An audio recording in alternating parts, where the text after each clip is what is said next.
जय हिंद all my dear students. आपका इस प्लेटफॉर्म पे स्वागत है और मैं आशा करता हूं कि आप कुछ नया इस प्लेटफॉर्म से सीख रहे होंगे। आपसे बस एक ही रिक्वेस्ट है, इसे ज्यादा से ज्यादा फॉरवर्ड और आपको ज्यादा से ज्यादा लाइक करना है, जिससे जो हम एम लेके चल रहे हैं कि हर घर तक एजुकेशन, वो भी अफोर्डेबल प्राइस में पहुंच सके।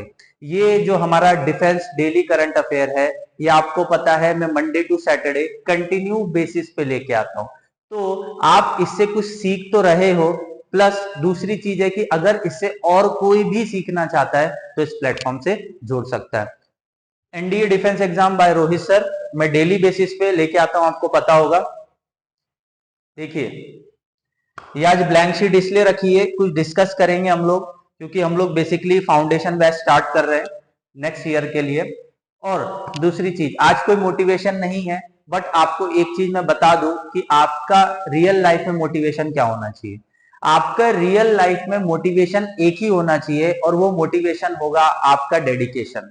अगर जब तक आपके अंदर स्टडी करने का डेडिकेशन नहीं है, तो लिटरली मैं आपको बोलता हूं, आप स्टडी नहीं कर पाएंगे, आप कितना भी सोच ले।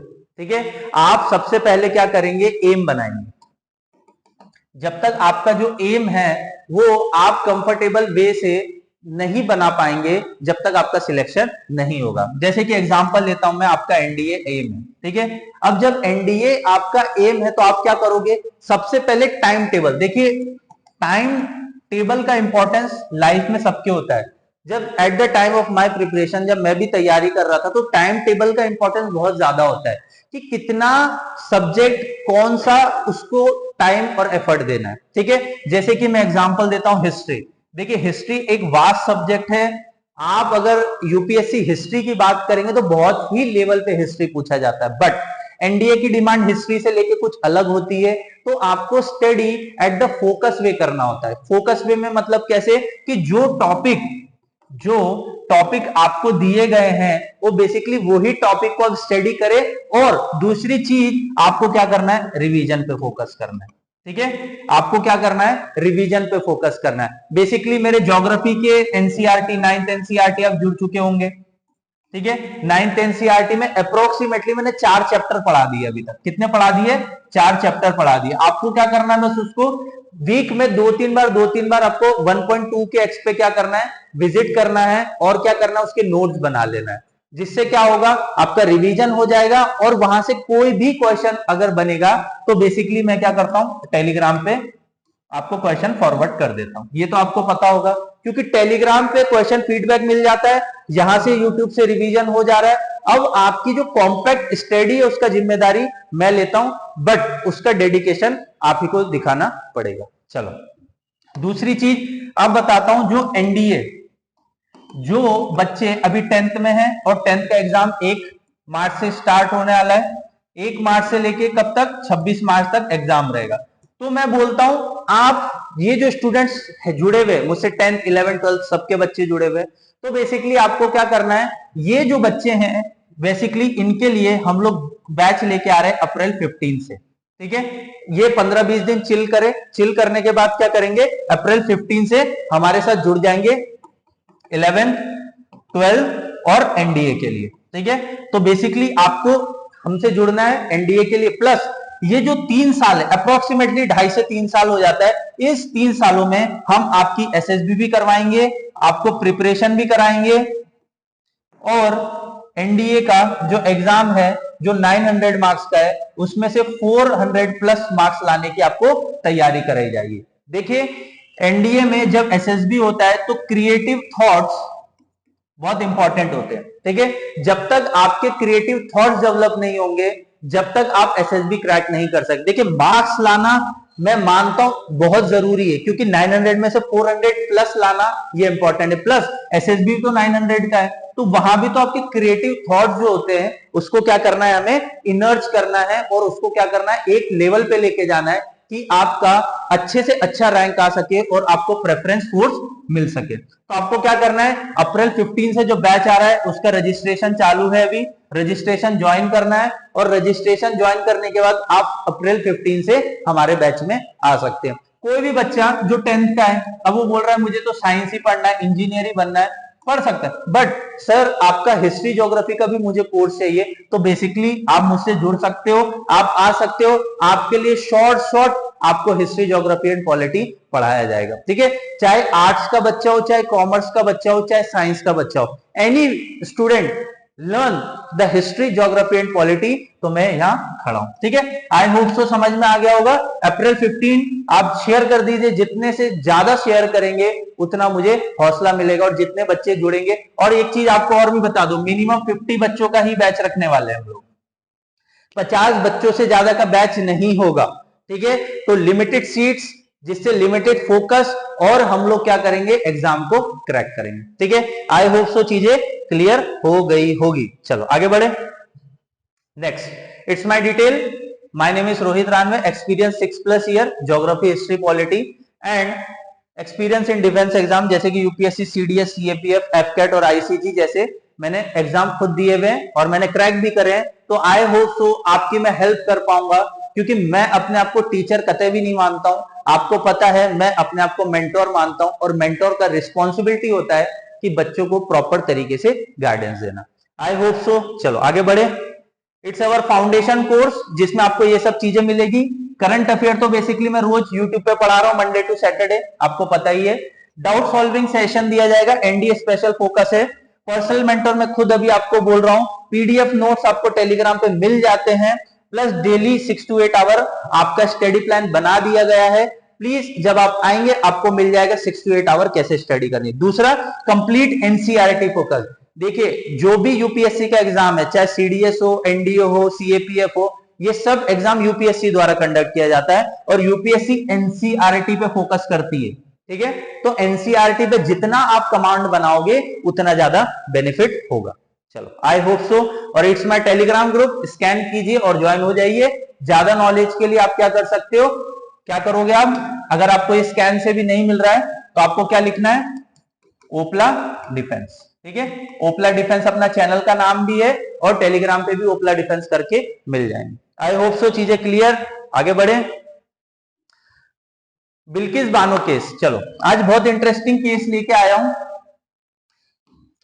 मैं आज तक ये चीजें नहीं समझ पाया कि हमारे समाज में अभी भी वुमेन एम्पावरमेंट के लिए बस नाम की चीजें हो रही है, वुमेन एम्पावरमेंट कुछ हो नहीं रहा। लिटरली बोलूं मैं, जो गुजरात के दंगे हुए थे 2002 में, उसके अंदर एक वुमेन का 7 लोगों ने मिलके रेप किया है और गुजरात हाईकोर्ट ने क्या किया, उनको पिटिशन के थ्रू छोड़ दिया गया। तो उसी पे हमको आज डिस्कस करना है कि बिल्किस बानो केस क्या हुआ, ठीक है। जो गुजरात में दंगा हुआ है उसी के, देखिए गुजरात राइट 2002 में, आज भी हम कहते हैं कि हम गर्ल्स को फ्रीडम दे रहे हैं, गर्ल्स को राइट दे रहे हैं, पर मुझे डैम श्योर है कि गर्ल्स को कोई राइट मिल नहीं रहा है, बस किताबी बातें हम दोहरा रहे हैं। अगर 100 में से कोई 2 लड़कियां किसी उच्च पद पे जाके निर्धारित हो चुकी हैं या किसी उच्च पद पे जाके वो सम्मानित तौर पे जी रही है, उसका मतलब ये नहीं है ना कि समाज के दूसरे तबके की महिलाएं भी उसी सम्मान से जी रही है।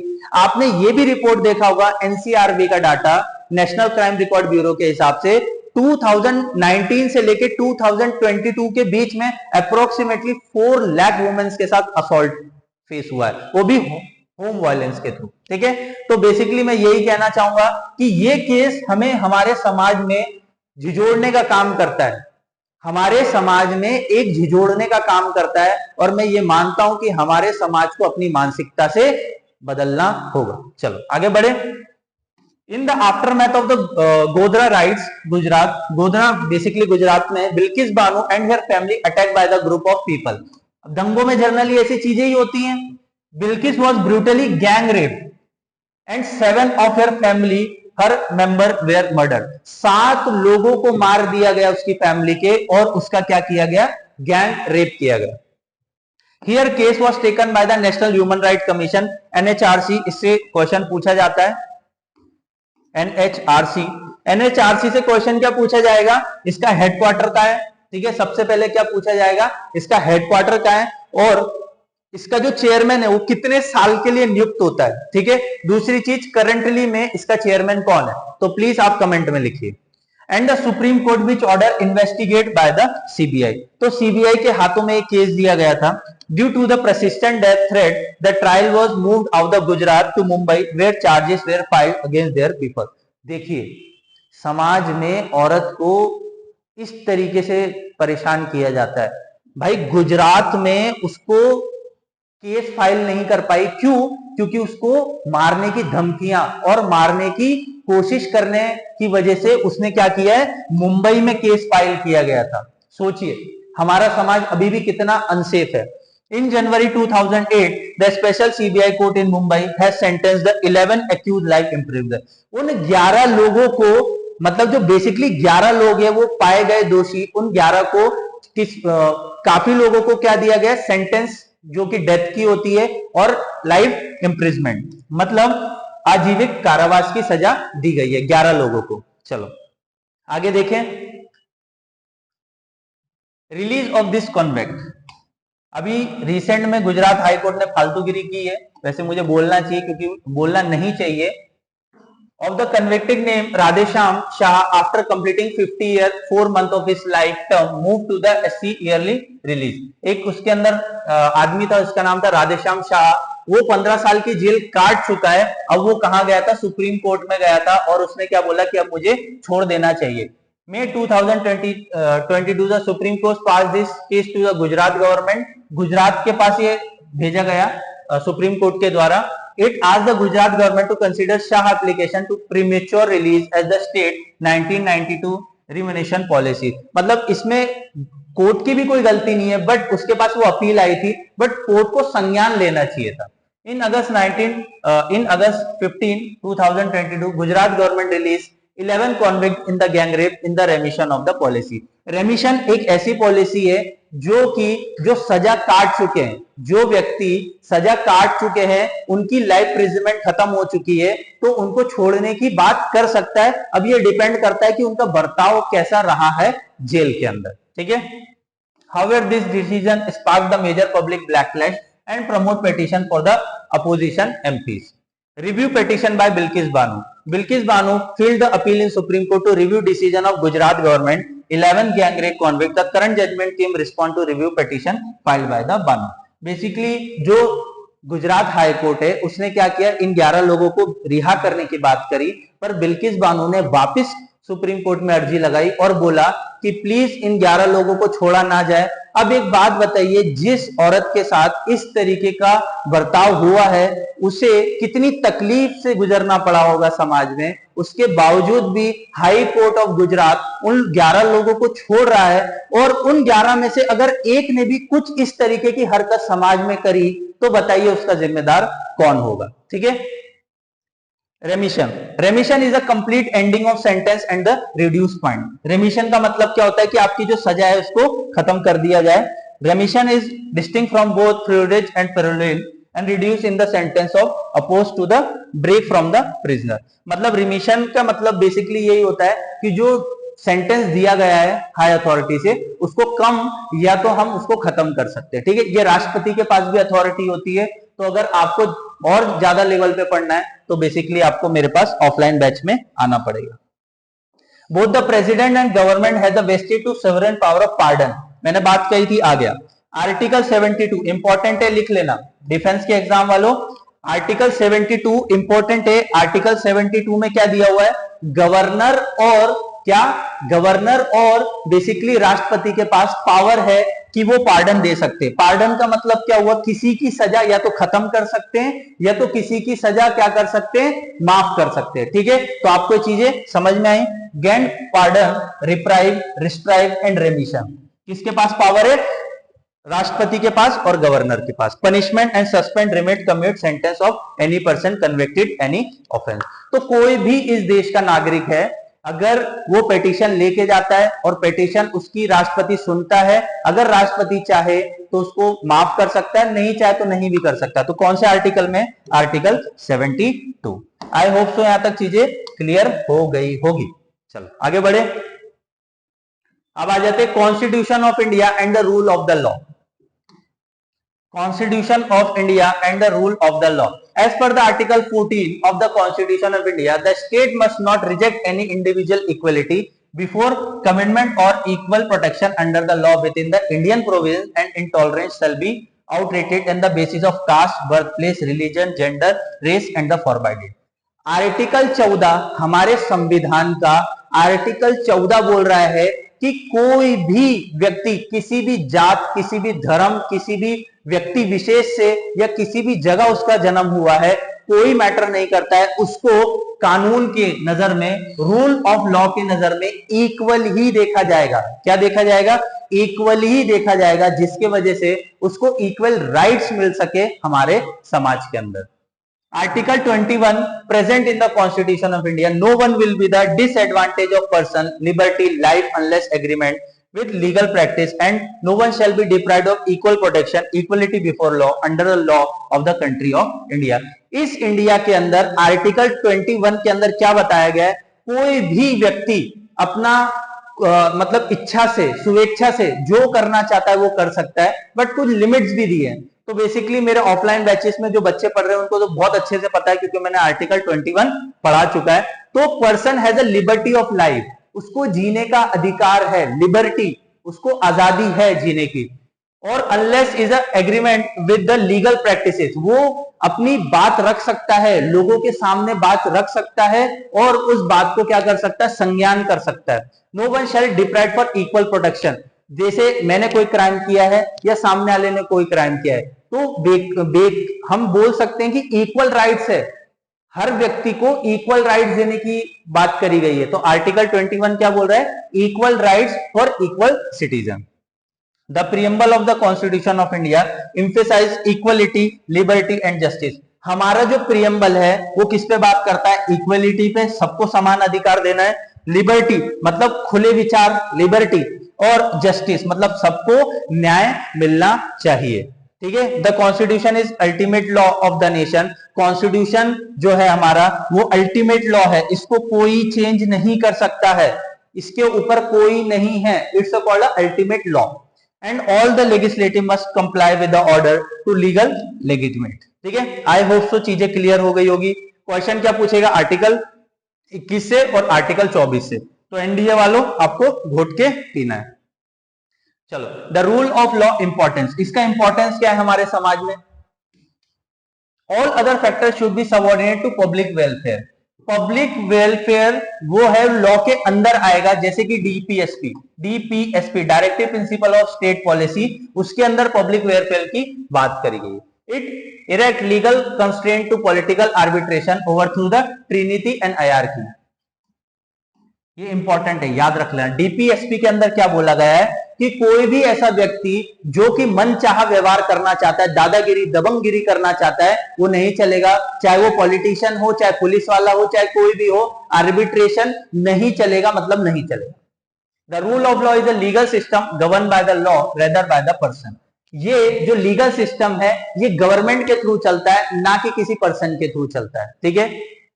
It safeguard is place to keep people safe, allow the court to exercise control over the executive when it is exceed the authority। देखिए, ये आपको एक चीज बताता हूं, आईपीएस, आईएएस इनके पास पावर है। ठीक है, आईपीएस और आईएएस के पास पावर है, बट ये क्या है? एग्जीक्यूटिव है, और ये परमानेंट एग्जीक्यूटिव है। इसको क्या बोला जाता है? Permanent executive. इनके पास अथॉरिटी है, बट ये ऐसी दबंगाई नहीं कर सकते। ये सर्वेंट है। कौन है? सर्वेंट है। किसके? पब्लिक के सर्वेंट है। अगर ये कुछ बेमानियां करेंगे या मिस करप्शन करेंगे तो इनको भी सजा होगी, ये भी सस्पेंड होंगे। तो एब्सोल्यूट पावर नहीं है, और कोर्ट इन पे संज्ञान लेगा।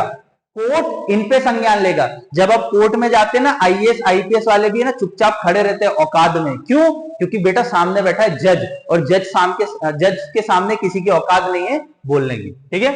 Rule by the law, it derive from the Latin phrase relax is the Lexi.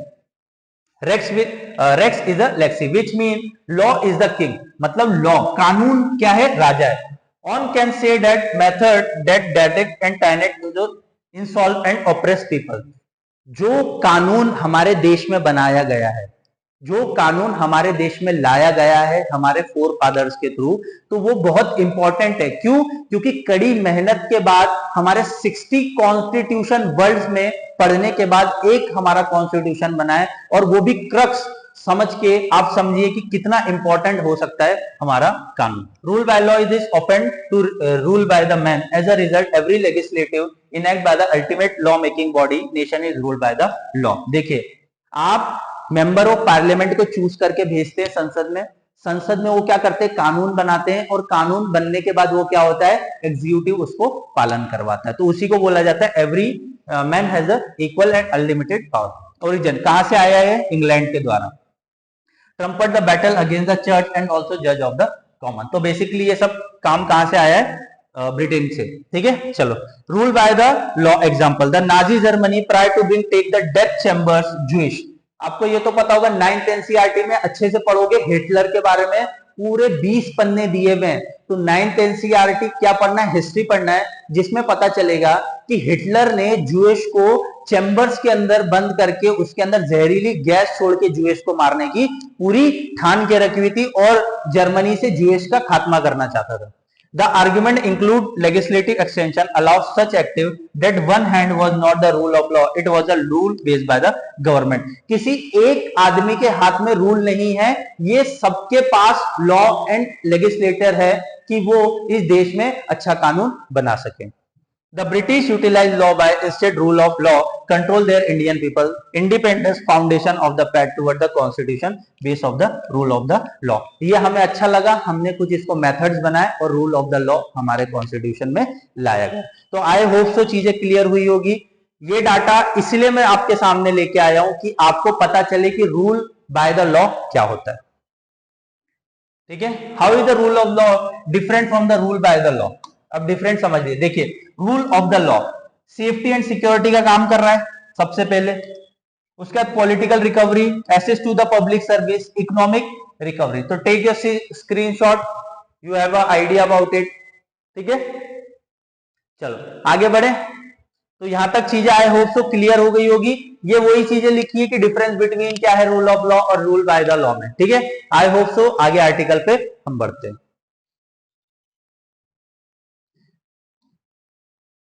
आगे क्या आर्टिकल है, किंजल मिसाइल। कौन सी मिसाइल, किंजल।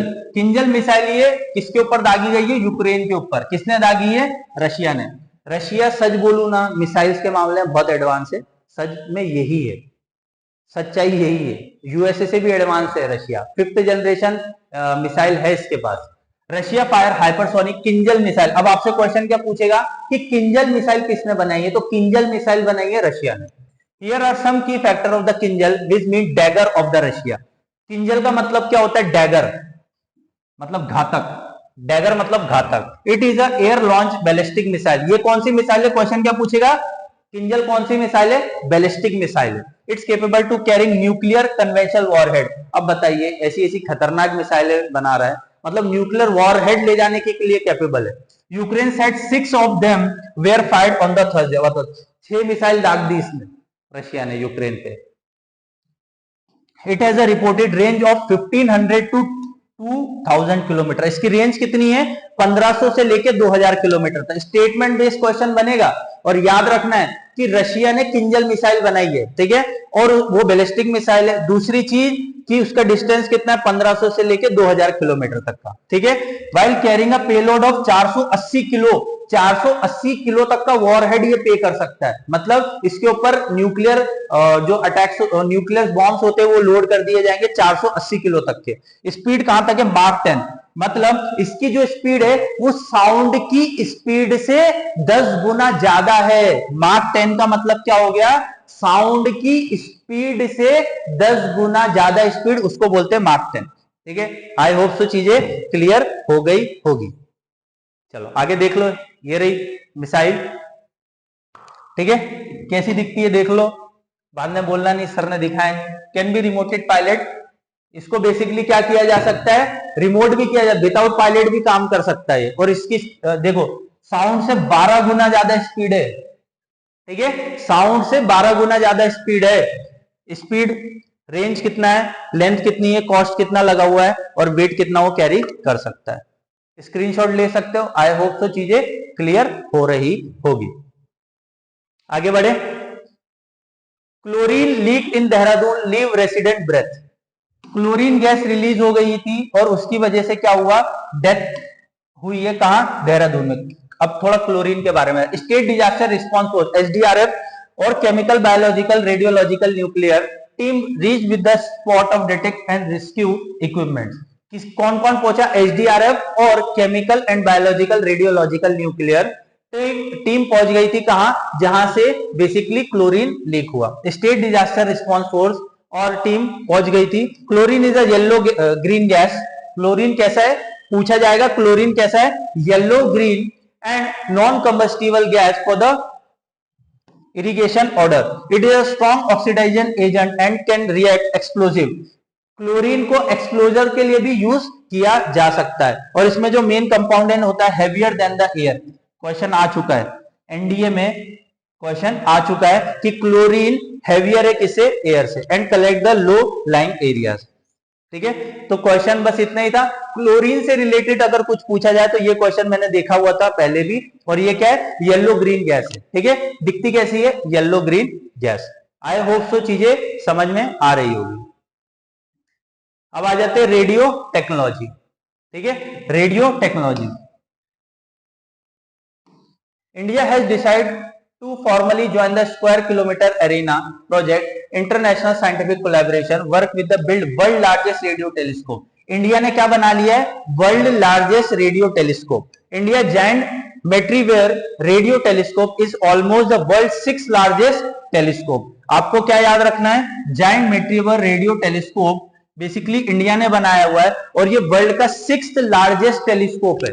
ठीक है, ये वर्ल्ड का क्या है, 6th लार्जेस्ट टेलीस्कोप है। और किसके साथ कोलैबोरेट किया है, स्क्वायर किलोमीटर अरे प्रोजेक्ट। ठीक है, what is a radio telescope, radio telescope detect amplify radio waves for the speed turning in the signal that astronomer use the enhance of the understanding of the universe. Basically आप ब्रह्मांड को कैसे जान पाते हो, तो सिंपल और सरल भाषा में रेडियो वेव से जान पाते हो। और रेडियो वेव क्या करेगा, ट्रांसमिट कर देगा किसके अंदर, ये रेडियो टेलीस्कोप के अंदर। ठीक है, all astronomy is about observing waves of the light. आपको विजिबल लाइट तो पता होगा, जिसे हम क्या बोलते हैं, विबज्योर। विबज्योर, ठीक है, तो विबज्योर तो आपको पता ही होगा। तो विबज्योर लाइट मतलब वेव्स ऑफ लाइट, जो लाइट दिख सकती है उसको हम क्या बोलते हैं, विबज्योर। Stars, galaxy, gas cloud, space emit visible light as well as light from the other parts of the electromagnetic spectrum in the form of radio waves, gamma waves, X ray and the infrared. अब आपसे question मैं पूछता हूं कि human body से कौन सी waves निकलती है, और मैंने कई बार ये क्वेश्चन कराया हुआ है कि ह्यूमन बॉडी से कौन सी वेव्स निकलती है, तो बेसिकली इंफ्रारेड वेव्स निकलती है।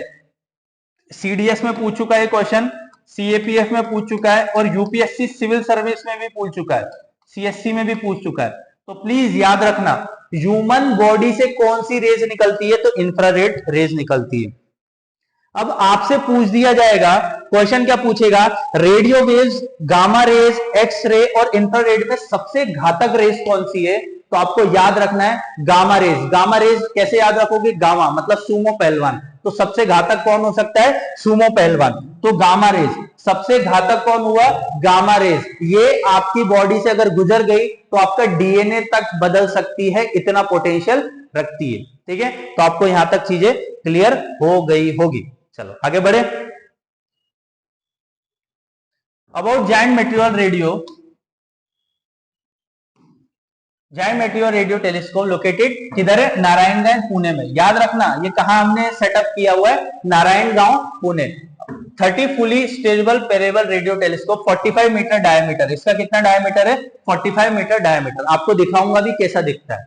Observe the metre wavelength. A low frequency radio telescope help to investigate various radio astrophysical problem, range of the near solar system, age of the observative universe. ठीक है, national centre of radio astrophysics become the operation in the year 2000। तो बेसिकली national centre of radio astrophysics कब establish की गई थी, 2000 के अंदर। आपको बताना है, क्वेश्चन कमेंट में लिखना है कि इसका आंसर क्या होगा, इसका हेडक्वार्टर का, इसका हेडक्वार्टर का है। ठीक है, और जो basically giant metrewave radio telescope कहां स्टैब्लिश करा गया, नारायणगांव पुणे में। स्क्वायर किलोमीटर अरे ऑब्जर्वेटरी, ठीक है, ये साउथ अफ्रीका और ऑस्ट्रेलिया का है। ठीक है, इंटर गवर्नमेंट टेलीस्कोप प्रोजेक्ट है किसका, स्क्वायर किलोमीटर अरे ऑब्जर्वेटरी, साउथ अफ्रीका और ऑस्ट्रेलिया का है। साउथ हेमिस्फीयर, मिल्की वे, गैलेक्सी वे, ये सब हम देखने के लिए बनाया हुआ है। लिगो, आपसे ये क्वेश्चन पूछा है, ये यूपीएससी सीएसई के अंदर, सिविल सर्विस के अंदर 2000 अप्रोक्सीमेटली 21 के अंदर आया, रिसेंट में ही आया हुआ है कि लिगो किसने बनाया, तो यूएसए ने बनाया। ठीक है, it is a world largest gravitational wave observatory. LIGO क्या है, वर्ल्ड की लार्जेस्ट ग्रेविटेशनल वेव ऑब्जर्वेटरी है। LIGO consist of two widely spread interfere with the US. ठीक है, यूएस के उससे बनाया ये, Washington and other Livingston Louis operate the unison detect gravitational waves. ठीक है, तो लिगो किसने बनाया है, बेसिकली यूएसए ने। ये क्वेश्चन स्टेटमेंट बेस आया हुआ है, तो आपके फर्दर एग्जाम में भी आ सकता है कि लिगो ऑब्जर्वेटरी कहां पर है, तो यूएसए के अंदर है। ठीक है, तो आई होप सो चीजें क्लियर हो गई होगी। आपको बता दिया होगा कि ऑब्जर्वेटरी का मेन काम क्या है, रेडियो वेव्स को डिटेक्ट करना है और उसको क्या करना है, ट्रांसमिट करना है, जिससे हम मिल्की वे के बारे में, यूनिवर्स के बारे में जान सकते हैं। आई होप सो चीजें क्लियर है। इस तरीके का दिखता है ये। ठीक है, आई होप सो दिखा होगा, समझ में आया होगा। टेक अ स्क्रीनशॉट, लेना है तो ले सकते हो। ठीक है, अब हम थोड़े से क्वेश्चन की तरफ बढ़ेंगे, ज्यादा नहीं, 3-4 क्वेश्चन है। आपको पॉज करना है और क्या करना है, इसका जवाब देना है। मैं साइड हट जाता हूं, क्वेश्चन पढ़ देता हूं। ऑन विच डेट द प्रवास भारती दिवस ऑब्जर्व्ड इन इंडिया। प्रवास भारती दिवस कब मनाया जाता है? Take your time and give the answer. Pravasi Bharatiya दिवस जनवरी 9 को बनाया जाता है। क्यों? सबसे पहले महात्मा गांधी जी इंडिया में आए थे। कहां से आए थे? साउथ अफ्रीका से। ठीक है, इस वजह से। और ये कब आए थे? जनवरी 9, 1915 के अंदर। आई होप सो चीजें समझ में आए। हर साल जनवरी 9 को हम क्या मनाते हैं? प्रवासी भारतीय दिवस। ठीक है, चलो आगे देखें। Next, Wancho wooden craft which has recently receive a geographical indication tag belong to which state. Wancho wooden craft कौन से स्टेट से जीआई टैग मिला हुआ है? इसको जीआई टैग के बारे में जानेंगे। ज्योग्राफिकल इंडिकेशन टैग होता है, ये कौन से स्टेट को मिला हुआ है उसके बारे में, तो ये अरुणाचल प्रदेश को मिला हुआ है। ठीक है, वांचू वुडन क्राफ्ट। ठीक है, अब थोड़ा सा इसके बारे में जानते हैं, दिखता कैसा है। ये देखिए, ऐसा दिखता है। Recently 3 item of Arunachal Pradesh receive the prestige geographical indication tag. खेकरी मतलब ginger, handmade Tibetan shelter and Wancho committee. ठीक है, और ये इस तरीके का वुडन हैंडक्राफ्ट दिखता है। ठीक है, चलो आगे बढ़े। ये देखिए, ज्योग्राफिकल इंडिकेशन टैग किस किस को मिलता है? Food agriculture product state wise दिया जाता है। सबसे पहले रजिस्ट्रेशन कब स्टार्ट हुआ था? एक्ट ऑफ 1990 के थ्रू। और ये कौन से डिपार्टमेंट के अंदर आता है? बस ये 2 चीज आपको याद रखनी है। क्या याद रखना है? कब स्टेब्लिश हुआ था? 1999 में। और कौन से डिपार्टमेंट के आता है? तो industry promotion and internal trade, ministry of commerce and industry के अंदर आता है। तो ये इंपॉर्टेंट हो जाता है, आपको पढ़ना है और अच्छे से याद करना है। एक एक चीज आपको क्लियर करते जा रहा हूं, बस आपको प्रॉपर तरीके से नोट्स बनाना है, रिवीजन करना है, आपका सिलेक्शन डैम श्योर होगा। मैं इसकी आपको शॉर्ट ही देता हूं। ठीक है, चलो आगे बढ़े। लास्ट क्वेश्चन है, Lanjia Saura painting which recently got GI tag belong to which state. Lanjia Saura, ठीक है, लिंजिया शौर्या कौन सी पेंटिंग है और कौन से स्टेट से बिलोंग करती है? तो ओडिशा से बिलोंग करती है। कहां से बिलोंग करती है? ओडिशा से। देख सकते हैं इस तरीके की पेंटिंग होती है। Lanjia Saura painting noise icons of इडाटसी are the unique style of wall mural art of the Odisha. ठीक है, the art form belong to Lanjia Saura community, जिसको क्या बोला जाता है? PVTG, preventive vulnerable tribe groups. Preventive vulnerable tribe group largely residing the Rayagada district, their painting are in the form of exterior mural painting of the mud wall of the homes. ये आपके घर, जो कच्चे घर बनते हैं, आदिवासी लोग जो कच्ची घर में रहते हैं, उसके ऊपर ये बनाया जाता है। और देखिए कितनी अच्छी खूबसूरत नक्काशी करी गई है। तो बहुत अच्छा लगा कि इन सबको जीआई टैग मिलेगा। और आपसे एक रिक्वेस्ट है, कभी भी आप ऐसी जगह पे जाएं जहां आपको पता हो कि जीआई टैग की वस्तुएं मिलती है, तो प्लीज आप उसे परचेज करें। क्यों? क्योंकि इनसे उनको प्रोत्साहन मिलता है कि हमारे ही लोग हमसे कुछ प्रोडक्ट खरीद रहे, उनका इनकम सोर्स बनेगा और आपका क्या बनेगा? घर में खूबसूरत चीजें आएंगी। ठीक है, आई होप सो चीजें क्लियर हुई होगी। तो thank you for watching this. आपको अगर अच्छा लगा हो वीडियो तो आपको क्या करना है? आगे लाइक और शेयर करना है। तो बस इसी तरीके से अपनी फैमिली बढ़ाते जाइए। हर घर एजुकेशन पहुंचना चाहिए। Thank you all.